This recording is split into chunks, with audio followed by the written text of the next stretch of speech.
Last week in math, we learned how to find the missing number in addition and subtraction number sentences. We saw problems that looked like this. 3 plus blank equals 6. Sometimes you're going to see a number sentence that looks backwards, like this. 6 equals 3 plus blank. Just because the number sentence is flipped doesn't mean they're asking you anything different, because this says that 6 is the same thing as 3 plus blank. 6 is the same thing as 3 plus blank. So we can use the same strategies that we learned last week to solve these number sentences that look a little bit backwards. So we know this is going to be 6, and 3 plus something is going to equal that number.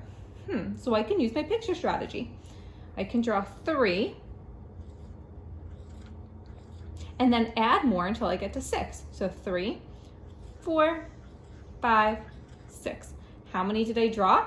I drew 1, 2, 3. So 6 equals 3 plus 3. You might see number sentences that look like this. 6 equals blank plus 3, where the blank is next to the equal sign. This asks you the same thing. We're just solving for that blank. 6 is the same thing as blank plus 3. How many more do I need to add to 3 to get to 6? We can use that same strategy, drawing 3 and counting up to get to 6, or any of the other strategies from last week's video. So starting at 3, 1, 2, 3, and drawing more until I get to 6.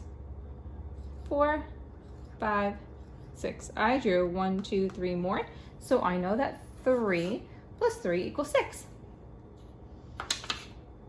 The last type of number sentence you might see is this one, where there's a minus sign. So this one's a little bit different. So you have to think of the number sentences that are subtracting and the strategies that we learned for that. This is telling us that 6 minus something equals 3. 6 minus what equals 3? I can draw a picture to help me. One of the strategies from last week was drawing a picture and crossing some out until I get that answer. So I'll start with 6. 1, 2, 3, 4, 5, 6. I have to take some away to get to 3. So I'm going to circle 3 so I know I'm not going to cross those out, and cross out the rest. 1, 2, 3. I crossed out 3, so 6 take away 3 equals 3. On the next two slides are the problems that you are going to solve. They're going to look like backwards number sentences for addition and subtraction. On the last slide is challenge problems, where the numbers are just a little bit bigger. So if you feel like you can take on the challenge, go ahead and do that. Take a picture or a video of your work and submit it to your teachers.